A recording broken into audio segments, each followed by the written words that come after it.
Topic होगा, उस नए टॉपिक का क्या नाम है? उस नए टॉपिक का नाम है सेंटर स्टेट रिलेशन। क्या नाम है? Centre state relation. इसका क्या होगा? इसका ये पार्ट 1 होगा,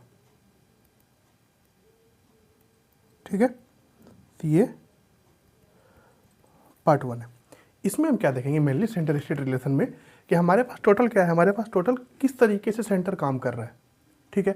किस तरीके से सेंटर अपने आप को संभाल रहा है, किस तरीके से स्टेट को अलॉट कर रहा है, किस तरीके से स्टेट चल रहा है, किस तरीके से स्टेट संभाल रहा है। तो इन सब मैटर के बारे में आज हम लोग क्या करेंगे, धीरे धीरे करके डिस्कस करेंगे। तो सेंटर स्टेट रिलेशन में सबसे पहले क्या है? सबसे पहले आएगा हमारा लेजिस्लेटिव रिलेशन। क्या आएगा? 3 तरह के रिलेशन आएंगे। क्या आएंगे? Legislative relation. सबसे पहले क्या आएगा? सबसे पहले आएगा लेजिस्लेटिव रिलेशन। दूसरा क्या आएगा? दूसरा आएगा आपका एडमिनिस्ट्रेटिव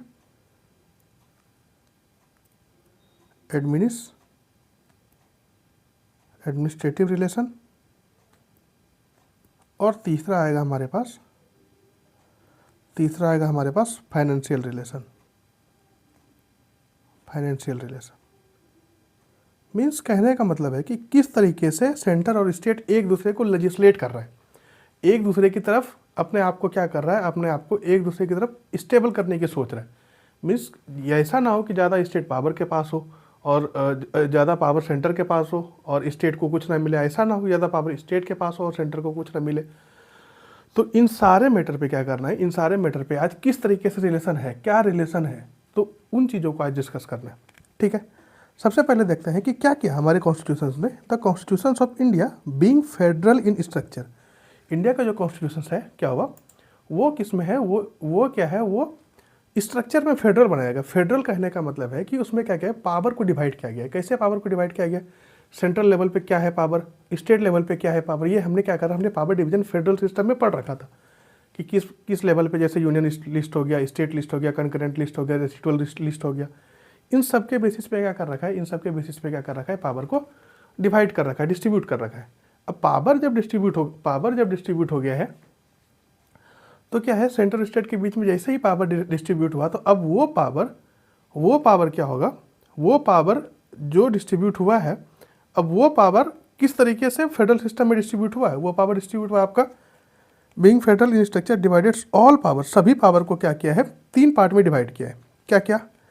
पहला है लेजिस्लेटिव, दूसरा है एग्जीक्यूटिव और तीसरा फाइनेंशियल। क्या क्या किया है कॉन्स्टिट्यूशन ऑफ इंडिया ने, क्या किया है फेडरल होने के नाते, क्या किया है, जो पावर डिवीजन है, पावर डिवीजन को क्या किया है, पावर को डिवाइड करके किसके किसके बीच में, सेंट्रल स्टेट के बीच में किस लेवल पे डिवाइड किया है, लेजिस्लेटिव लेवल पे, एग्जीक्यूटिव लेवल पे और फाइनेंशियल लेवल पे। इन 3 लेवल पे क्या किया है, लेजिस्लेटिव, एग्जीक्यूटिव और फाइनेंस, 3 लेवल पे क्या किया है, इन पावर को क्या किया है, आपस में डिस्ट्रीब्यूट कर दिया है, ठीक है। However, there is no division of judicial power as the Constitution has established an integrated judicial system to enforce both the central law as well as the state law. Means कहने का मतलब है कि देखिए हमने ये डिवाइड कर दिया कि लेजिस्लेट करने की पावर क्या है। Legislate means to make the law, कानून बनाना। एग्जीक्यूट मतलब लॉ को पारित करना, एग्जीक्यूट करना। और फाइनेंस मतलब जो आपका फाइनेंशियल है, दैट मीन्स पैसे कौड़ी का जो भी बात है उस बारे में बात रखना। तो कहने का मतलब है कि ये सारी पावर तो हमें डिस्ट्रीब्यूट कर दे। लेकिन जहाँ तक बात आया जुडिशियल पावर की, जुडिशियल पावर को डिस्ट्रीब्यूट नहीं किया गया सेंटर और स्टेट के बीच में। जुडिशियल पावर को क्या रखा गया है, इंटीग्रेटेड रखा गया है। मीन्स एक दूसरे के नीचे, सबसे पहले सुप्रीम कोर्ट, हाई कोर्ट, फिर जो लोकल कोर्ट है वो। तो इस तरीके से क्या क्या गया है, इस तरीके से हमारा जुडिशियल सिस्टम को रखा गया है। जुडिशियल सिस्टम को इंटीग्रेटेड रखा गया। जुडिशियल सिस्टम को कोई भी स्टेट और मीन्स स्टेट और सेंटर में कोई भी डिवीजन नहीं है जुडिशियल पावर का। तो मेन पावर कहाँ डिवाइड कर रहा है, मेन पावर डिवाइड कर रहा है आपका, मेन पावर डिवीजन है आपका कहाँ पर, इसमें लेजिस्लेटिव में, एग्जीक्यूटिव में और फाइनेंशियल में। मेन पावर डिवीजन इसी जगह पे है, ठीक है। दो the centre and the states are supreme in their respective field, the maximum harmony and coordination between them is essential for the effective operation of the federal system. Centre और state अपने अपने फील्ड में supreme है। Centre और state क्या है, अपने अपने फील्ड में सुप्रीम है। किस तरीके से सुप्रीम है, ताकि क्या हो सके, इसलिए सुप्रीम किया गया है सेंटर स्टेट को, ताकि क्या हो सके, अपने अपने तरीके से अपना अपना हार्मनी बनाए रखे, अपना अपना कोऑर्डिनेशन बनाए रखे। सेंटर स्टेट के साथ हार्मनी बनाए रखे, स्टेट सेंटर के साथ हार्मनी बनाए रखे, ताकि क्या हो सके, ताकि गवर्नमेंट जो है, ताकि जो सरकार है, ताकि जो सिस्टम है वो एक स्मूथली रन हो सके, ताकि वो स्मूथली रन हो सके, ठीक है।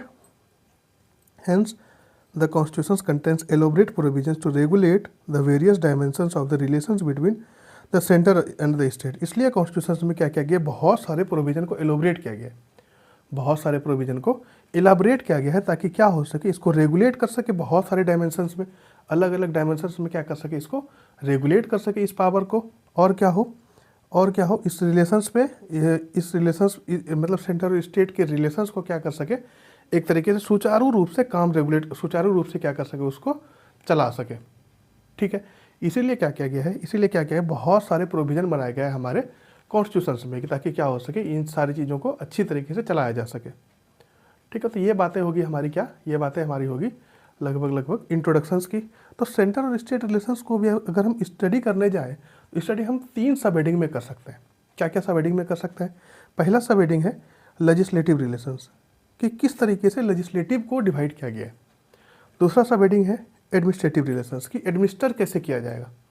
तीसरा हेडिंग है आपका financial relation, that means legislative relations, administrative relations और फाइनेंशियल रिलेशंस के बेसिस पे क्या करना है, हमें इन चीज़ों को पढ़ना है। ठीक है, सबसे पहले हम आते हैं लेजिस्लेटिव रिलेशंस पे। लेजिस्लेटिव रिलेशंस क्या कहता है? लेजिस्लेटिव रिलेशंस कह रहा है आर्टिकल 245 से लेकर के 255 तक, किसमें, पार्ट 11 में।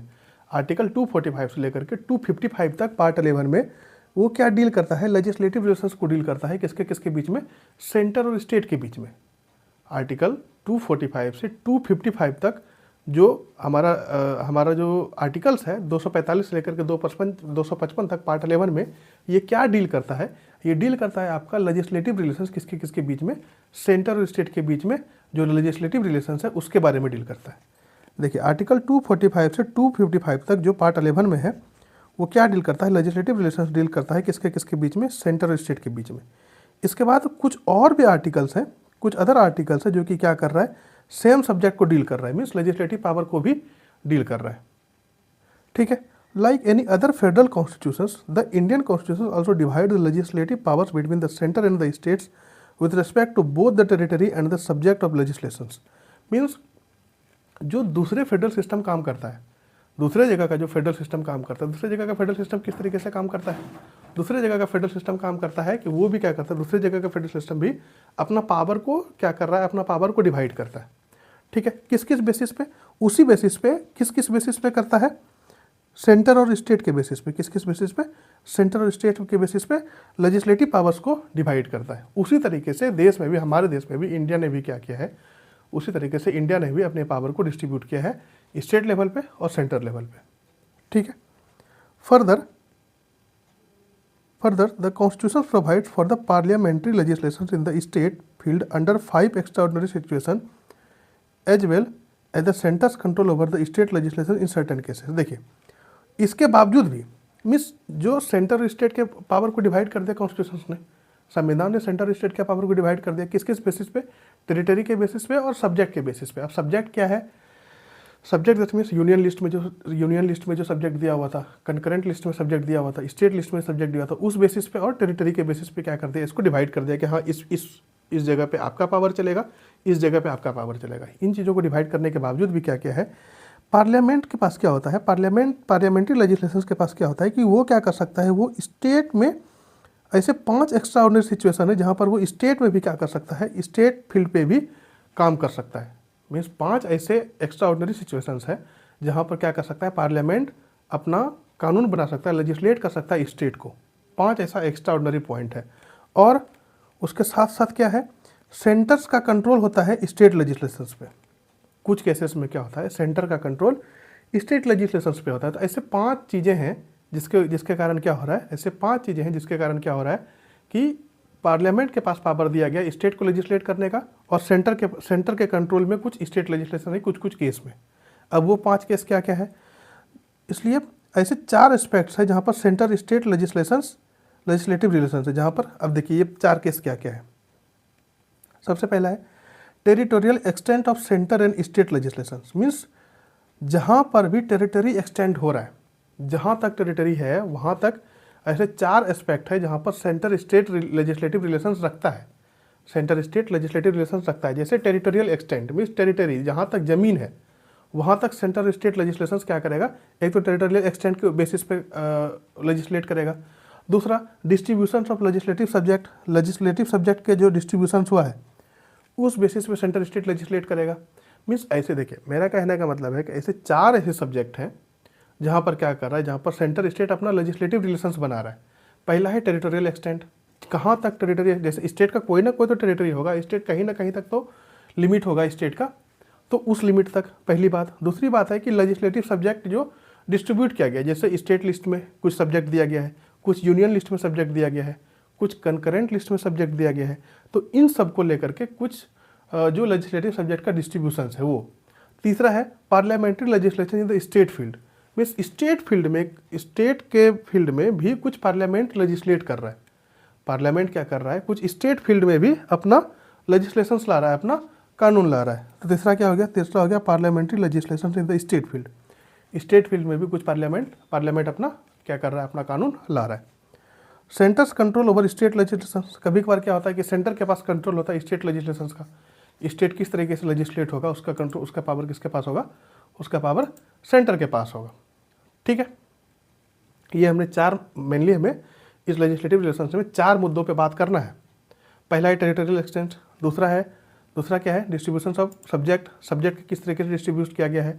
तीसरा है पार्लियामेंट्री क्या कर रहा है, लेजिस्लेट कर रहा है स्टेट फील्ड में। कभी कभी क्या होता है, एक तो हमने ये तो बना ही दिया, एक तो हमने बाउंड्री दे दिया कि हाँ आपका इतना इतना तक पावर है, लेकिन कभी कभार क्या होता है, हमने देखा था, हमने फेडरल सिस्टम में देखा था कि हमारा जो फेडरल सिस्टम है वो फेडरल सिस्टम किस तरीके से, वो फेडरल सिस्टम मेनली क्या है, वो मेनली क्या कर रहा है, वो लगभग सेंटर के पास झुकाव ज़्यादा है, मीन्स सेंट्रलाइजेशन ऑफ पावर है।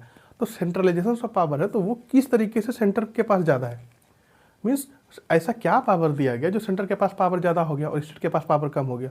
तो वही देखना है कि सेंटर के पास पावर क्यों ज़्यादा है और स्टेट के पास पावर क्यों कम है।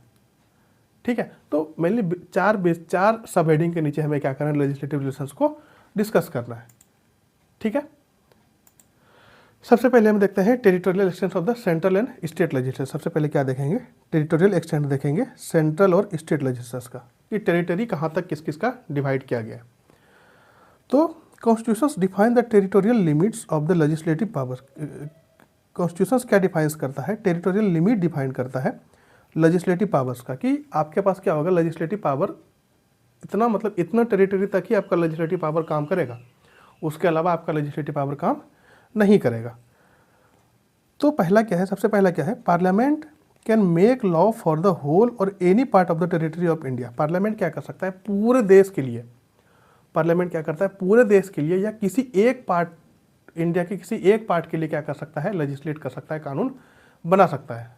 पार्लियामेंट क्या कर सकता है, पार्लियामेंट पूरे देश, एक तो सबसे पहले होल पूरे देश के लिए कानून बना सकता है, या तो कोई स्पेसिफिक पार्ट ऑफ टेरिटरी के लिए या किसी भी पार्ट ऑफ टेरिटरी के लिए क्या कर सकता है, कानून बना सकता है। पहली बात होगी।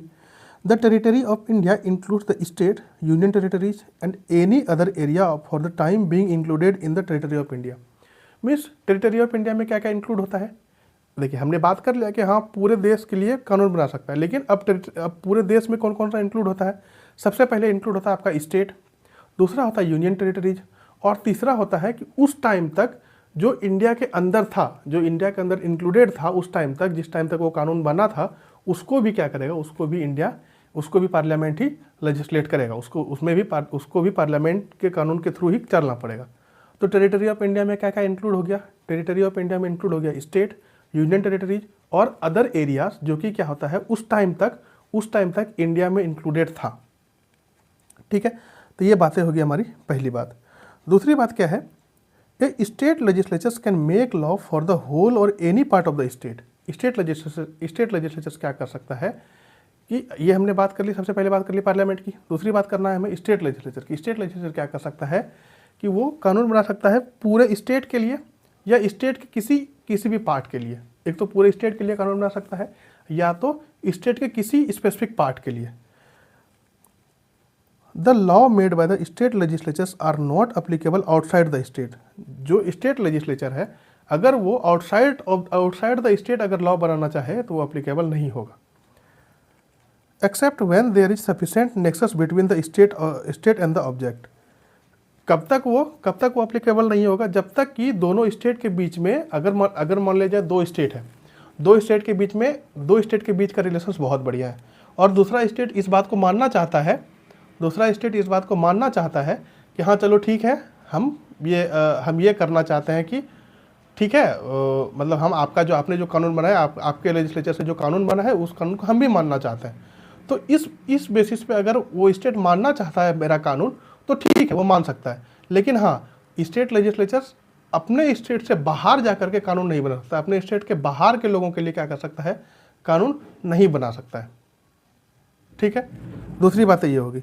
तीसरी बात क्या करता है, the parliament alone can make extra territorial legislation. Parliament अकेला क्या कर सकता है, पार्लियामेंट अकेला एक्स्ट्रा टेरिटोरियल लेजिस्लेशन कर सकता है। एक्स्ट्रा टेरिटोरियल दैट मीन्स कि जो भी लोग यहाँ नहीं है या इंडियन सिटीजन्स हैं और वो कहीं दूसरे जगह पे रह रहे हैं, दूसरे पार्ट ऑफ द वर्ल्ड में रह रहे हैं, या उसके प्रॉपर्टी दूसरे पार्ट ऑफ द वर्ल्ड में है, तो उसके लिए भी क्या कर सकते हैं, उसके लिए भी सिर्फ पार्लियामेंट क्या कर सकता है, लॉ बना सकता है। सिर्फ पार्लियामेंट ही अप्लीकेबल है एक्स्ट्रा टेरिटोरियल लेजिस्लेशंस के लिए। Thus, the law of the parliament are also applicable to the Indian citizens and their property in any part of the world. India का सिटीजन्स है लेकिन उसका प्रॉपर्टी वर्ल्ड के किसी भी कोने में है, तो उसके लिए भी क्या कर सकता है इंडिया, पार्लियामेंट क्या कर सकता है, पार्लियामेंट लॉ बना सकता है। ठीक है। However, the constitution places certain restrictions on the plenary territorial jurisdictions of the parliament. In other words, दूसरे वर्ड में अगर देखें, the law of parliament are not applicable in the following area. देखिए, इतनी बात तो हमने कर ली कि हाँ यहाँ जगह पे क्या कर सकता है, स्टेट लेजिस्लेचर कानून बना सकता है, यहाँ इस जगह पे क्या कर सकता है, पार्लियामेंट कानून बना सकता है। लेकिन कुछ ऐसे जगह हैं जहाँ पर क्या हो सकता है, जहाँ पर पार्लियामेंट का ये कानून अप्लाई नहीं होगा। अब वो कौन कौन से एरिया हैं, वो एरिया है, सबसे पहले the president can make regulations for the peace, progress and good governance of the union territory of Andaman and Nicobar Island, Lakshadweep, Dadar and Nagar Haveli, Andaman and Nicobar and Ladakh।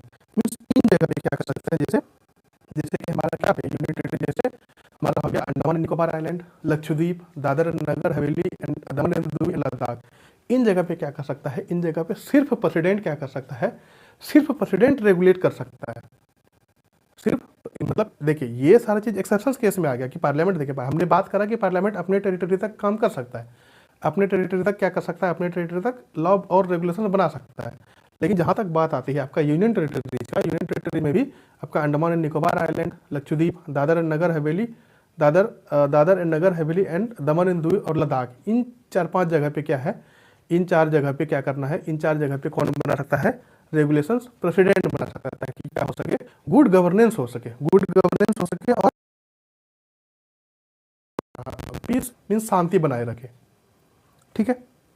In the case of Puducherry also the president can legislate by making regulations but only when the assembly is suspended और dissolved. जहाँ तक बात है पुडुचेरी की भी, तो पुडुचेरी तक भी क्या है, पुडुचेरी तक भी क्या कर सकता है, पार्लियामेंट क्या कर सकता है, पार्लियामेंट अपना प्रेसिडेंट अपना क्या कर सकता है, प्रेसिडेंट अपना कानून बना सकता है, लेजिस्लेट कर सकता है। लेकिन कब लेजिस्लेट करेगा, जबकि वहाँ का असेंबली सस्पेंड हो जाएगा या डिजॉल्व होगा, तभी क्या हो सकता है, पुडुचेरी में प्रेसिडेंट लेजिस्लेट कर सकता है रेगुलेशंस बना करके, रूल्स एंड रेगुलेशंस बना करके पुडुचेरी में प्रेसिडेंट तभी रेगुलेट कर सकता है जबकि वहाँ का असेंबली क्या होगा, डिजॉल्व हो गया होगा, तभी क्या हो सकता है, तभी वहाँ पर वो लेजिस्लेट कर सकता है। ठीक है। उसके बाद a regulation so made has the same force and effect as an act of parliament. ये जो रेगुलेशन प्रेसिडेंट बनाएंगे तो उनका क्या होगा कि वो सेम उसी तरीके से होगा, अगर जिस तरीके से कि एक पार्लियामेंट कानून बनाता है, वो उसी तरीके से एक्ट होगा जिस तरीके से पार्लियामेंट कानून बनाता है, उसी तरीके से प्रेसिडेंट का रेगुलेशंस होगा। ऐसा नहीं है कि हाँ प्रेसिडेंट ने कानून बना दिया तो वो क्या होगा, वो कम इफेक्टिव होगा, ऐसा नहीं है। जिस तरीके से पार्लियामेंट, मान लीजिए कोई पार्लियामेंट एक्ट बनाता है तो वो जितना इफेक्टिव होगा उतना ही इफेक्टिव प्रेसिडेंट का रेगुलेशंस होगा। ठीक है। इट में आल्सो रिपील और amend any act of parliament in relation to this union territories. Means वो क्या कर सकते हैं, वो या तो किसी को रिपेल कर सकते हैं किसी कानून को, या किसी को क्या कर सकते हैं, मॉडिफाई कर सकते हैं, किसी भी पार्लियामेंट में यूनियन टेरिटरीज के किसी भी वो प्रेसिडेंट क्या कर सकते हैं, तो अमेंड कर सकते हैं किसी भी कानून को, या तो उस कानून को रिपेल कर सकते हैं किसी भी यूनियन टेरिटरीज को लेकर के, उसके बाद दूसरा बात क्या है, दूसरा कहाँ पार्लियामेंट का कानून नहीं चलेगा, वहाँ चलेगा the governor is empowered to direct that an act of parliament does not apply to a scheduled area in the state और apply with the specific modifications and exceptions. Governor को एम्पावर किया गया है, स्टेट गवर्नर को empower किया गया है कि जहाँ पर शेड्यूल्ड एरिया है उस एरिया पे पार्लियामेंट के एक्ट को अप्लाई नहीं होने देने के लिए। मीन्स अगर गवर्नर चाहते हैं कि इस जगह पे पार्लियामेंट का एक्ट अप्लाई नहीं होगा तो गवर्नर क्या कर सकते हैं, किसी भी शेड्यूल्ड एरिया में वहाँ पर पार्लियामेंट के एक्ट को क्या कर सकते हैं, पार्लियामेंट के एक्ट को या तो मॉडिफाई कर सकते हैं या तो उसको क्या कर सकते हैं, या तो उसको मॉडिफाई कर सकते हैं या तो उसको क्या कर सकते हैं, कुछ एक्सेप्शंस लेकर के। दैट मीन्स कहने का मतलब है कि पार्लियामेंट ने एक कानून बनाया किसी शेड्यूल एरिया के लिए, अब उस शेड्यूल एरिया में अगर गवर्नर चाहते हैं कि नहीं इस शेड्यूल एरिया में इस मॉडिफिकेशन के साथ ये पार्लियामेंट्री कानून अप्लाई हो तो वो कर सकते हैं गवर्नर। ठीक है, ऐसा बात नहीं है कि जो पूरे देश के लिए बना है वही उस शेड्यूल एरिया में भी अप्लाई होगा। शेड्यूल एरिया में क्या हो सकता है, गवर्नर अपने तरीके से मॉडिफिकेशंस कर सकते हैं, अपने तरीके से कानून बना सकते हैं ताकि अप्लाई हो सके उस शेड्यूल्ड एरिया में।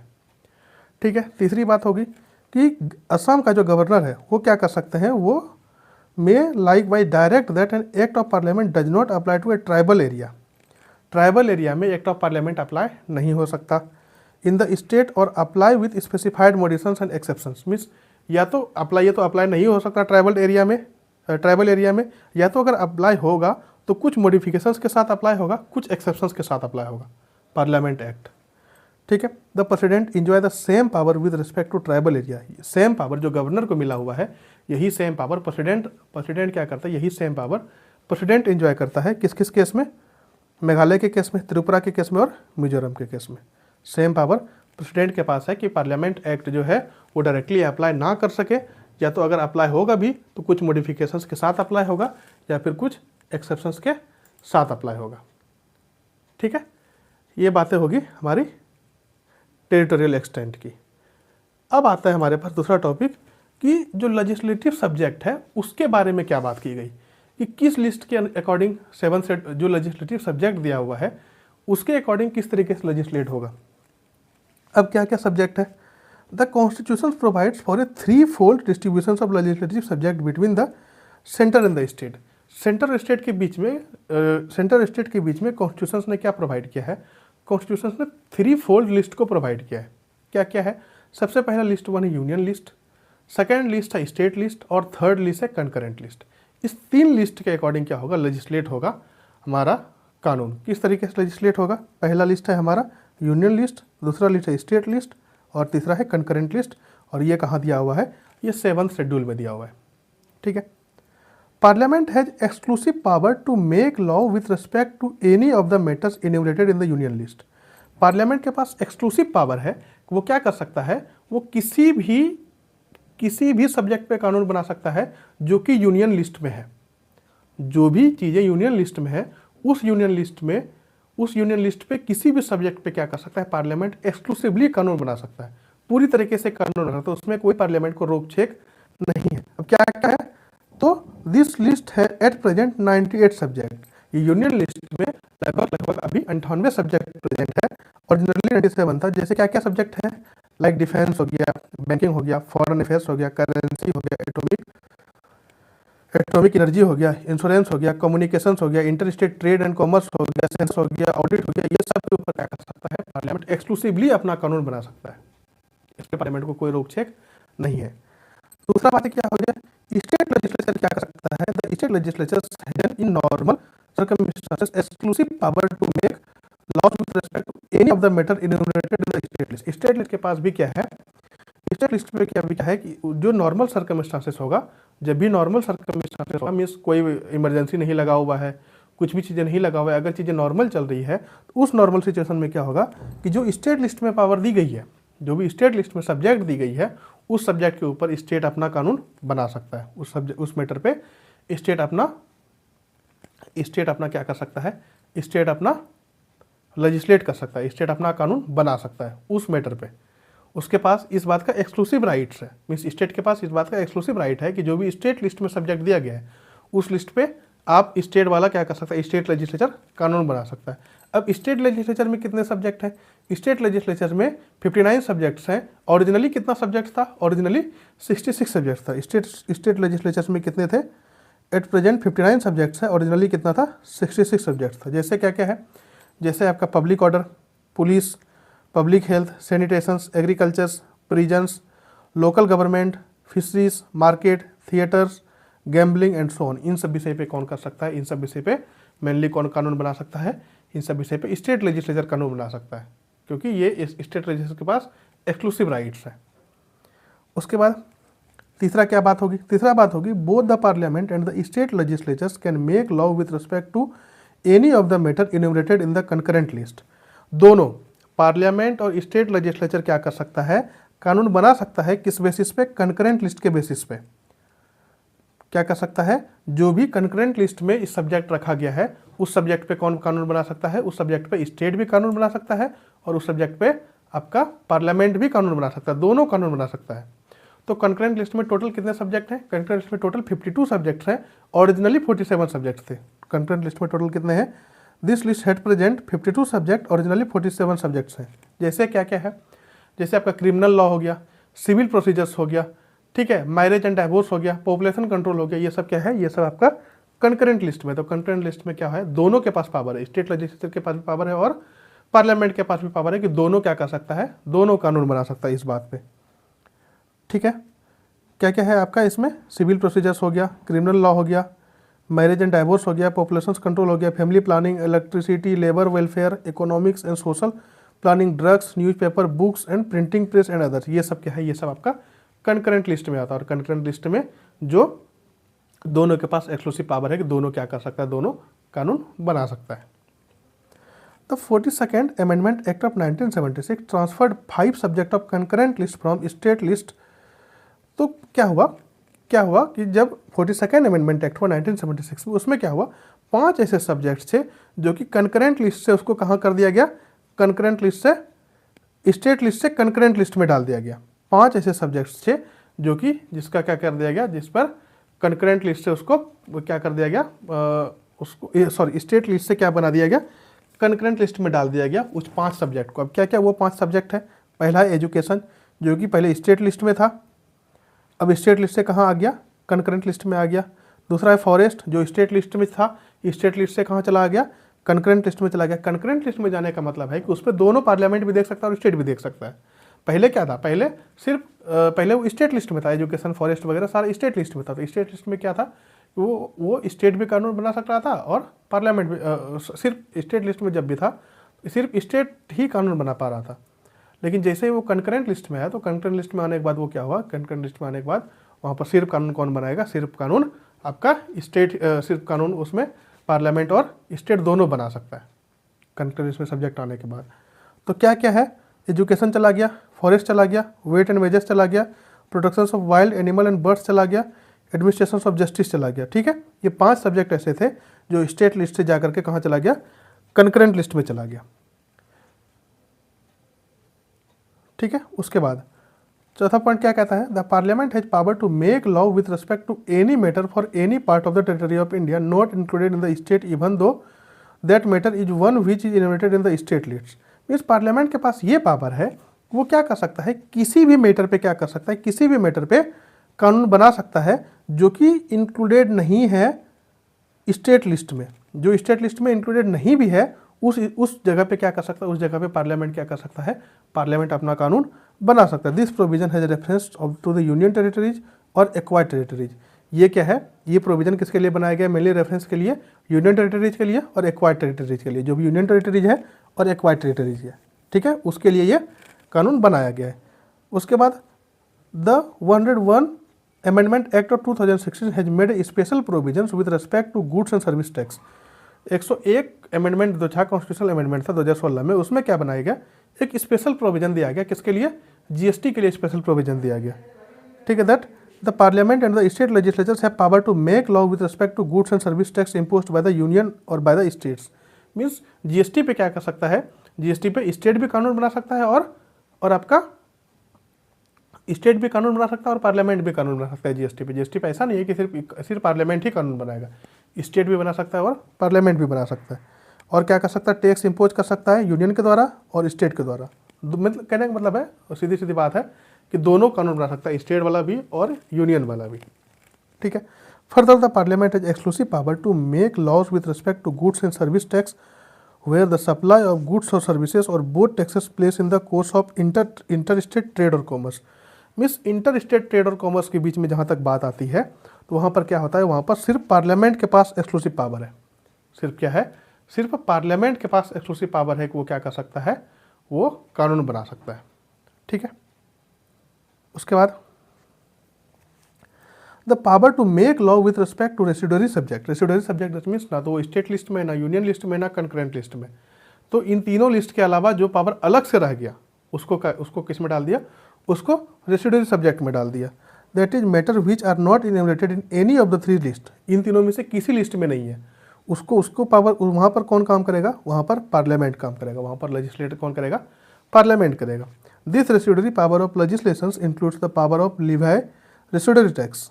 मीन्स क्या कर सकता है, ये जो रेसिडुअरी पावर है उसमें कौन से पावर इंक्लूड करता है, जो रेसिडुअरी टैक्सेस है वो उसमें से एक सब्जेक्ट आता है, उस सब्जेक्ट पे क्या कर सकता है, उस सब्जेक्ट पे आपका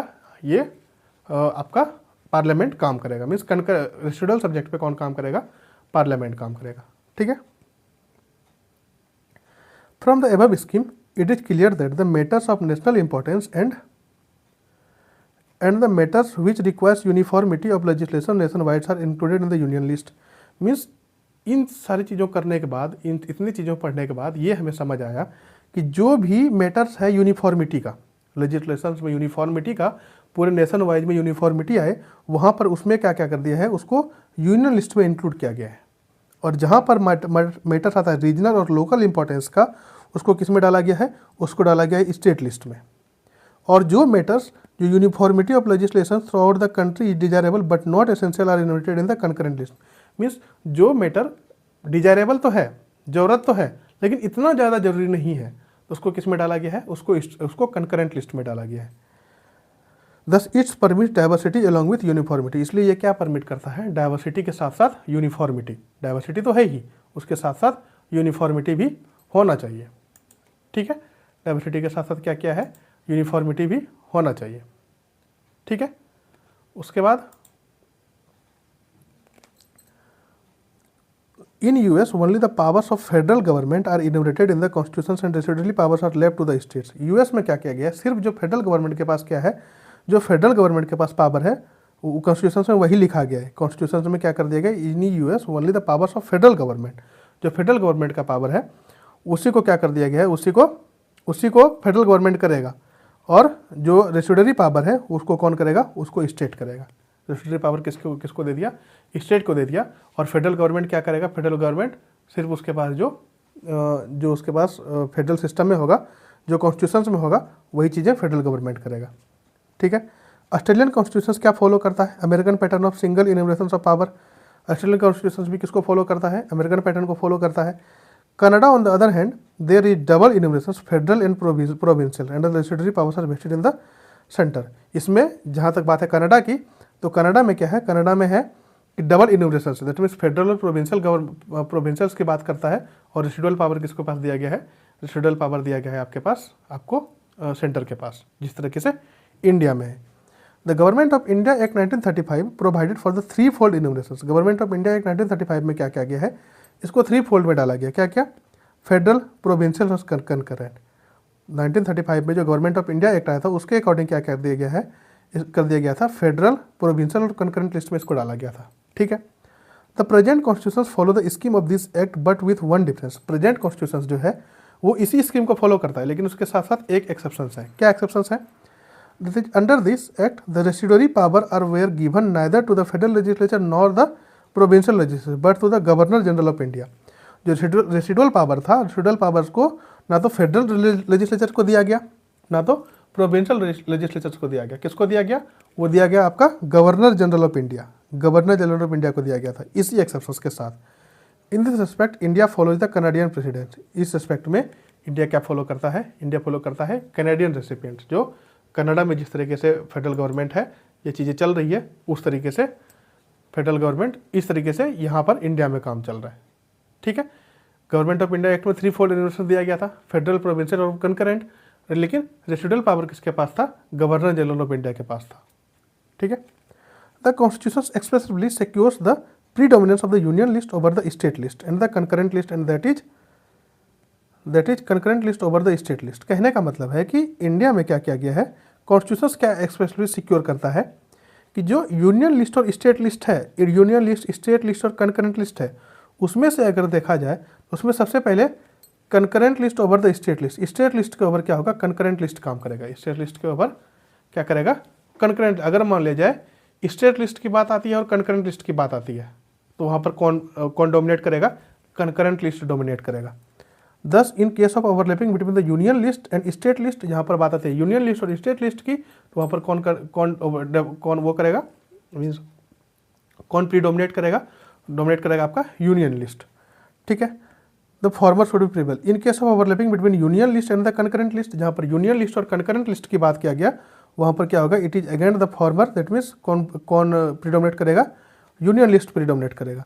where there is a conflict between the concurrent list and the state list, it is former that the should prevail, means जहाँ पर कॉन्फ्लिक्ट किसके बीच में होगा, कंकरेंट लिस्ट और स्टेट लिस्ट के बीच में जहाँ पर कॉन्फ्लिक्ट होगा, वहाँ पर कौन डोमिनेट करेगा, वहाँ पर डोमिनेट करेगा आपका कंकरेंट लिस्ट।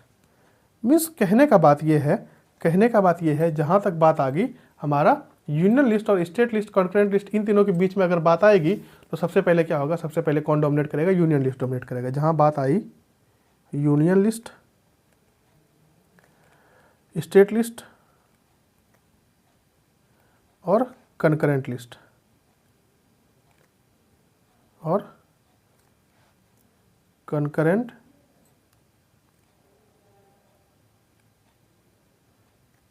लिस्ट, वहाँ पर क्या होगा, वहाँ पर हमेशा स्टेट लिस्ट और कंकरेंट लिस्ट से कौन ज़्यादा होगा, यूनियन लिस्ट ज़्यादा होगा। और जहाँ तक बात आया कंकरेंट लिस्ट और स्टेट लिस्ट के बीच में, जहाँ तक बात आया कंकरेंट लिस्ट और स्टेट लिस्ट के बीच में, अगर इन दोनों में कॉन्फ्लिक्ट हुआ तो कौन जीतेगा, आपका कंकरेंट लिस्ट जीतेगा। ठीक है, in case of conflict between the central law and the state law on subject inherited in the concurrent list, the central law prevails over the state law. जहाँ तक बात है अगर कॉन्फ्लिक्ट आ गया सेंट्रल लॉ और स्टेट लॉ के बीच में, कंकरेंट लिस्ट में देखिए, कंकरेंट लिस्ट में क्या है, कंकरेंट लिस्ट में दोनों कानून बना सकता है, सेंटर भी कानून बना सकता है और स्टेट भी कानून बना सकता है। और अगर इन दोनों के बीच में अगर आ गया क्या बोलते हैं, इन दोनों के बीच में अगर कॉन्फ्लिक्ट आ गया कंकरेंट लिस्ट और स्टेट और सेंटर लॉ और स्टेट लॉ के बीच में, तो कौन जीतेगा, वहाँ जीतेगा आपका सेंटर लॉ। ठीक है, but there is an exception if the state law has been reserve for the considerations of the presidents and has received his or her assent, then the state law prevails in that state. Means कहने का मतलब है कि जहाँ पर बात आई state law और यूनियन लॉ की, तो वहाँ पर यूनियन लॉ जीतेगा। लेकिन एक एक्सेप्शन है, क्या एक्सेप्शन है, अगर स्टेट क्या करता है, अगर स्टेट उन लॉ को क्या करता है, उन लॉ को कंसेंट के लिए प्रेसिडेंट के पास भेज देता है और प्रेसिडेंट उनके ऊपर कंसेंट दे देता है, तो वहाँ पर फिर कौन काम करेगा, उस स्टेट में स्टेट लॉ काम करेगा। उस स्टेट में सेंटर लॉ का कोई वैल्यू नहीं होगा, क्योंकि उन लॉ को, स्टेट लॉ को किसने एसेंट दिया है, प्रेसिडेंट ने। इसलिए वहाँ पर कौन प्रिवेल करेगा, इसलिए वहाँ पर कौन डोमिनेट करेगा, वहाँ पर स्टेट लॉ डोमिनेट करेगा। मीन्स अगर सेंटर लॉ और स्टेट लॉ की बात आई तो वहाँ पर सेंटर लॉ बात करेगा, और जहाँ पर सेंटर लॉ स्टेट लॉ दोनों की बात आई, कॉन्फ्लिक्ट दोनों में आया, लेकिन सेंटर लॉ के पास क्या है, स्टेट लॉ के पास, सॉरी सेंटर लॉ नहीं, स्टेट लॉ के पास क्या है, अगर प्रेसिडेंट का कंसेंट है तो वहाँ पर क्या होगा, वहाँ पर स्टेट लॉ ही सेंटर लॉ के ऊपर भी भारी पड़ेगा। ठीक है, क्योंकि वहाँ पर प्रेसिडेंट का कंसेंट है, इसीलिए। But it would still be competent for the parliament to override such a law by subsequently making a law on the same matter. लेकिन क्या कर सकता है, लेकिन जो पार्लियामेंट है वो क्या कर सकता है, वो एक कंपिटेंट लॉ बना सकता है उस लॉ को ओवरराइड करने के लिए, उस कानून को, स्टेट कानून को ओवरराइड करने के लिए एक अलग से पार्लियामेंट क्या कर सकता है, एक अलग से अपना नियम बना सकता है।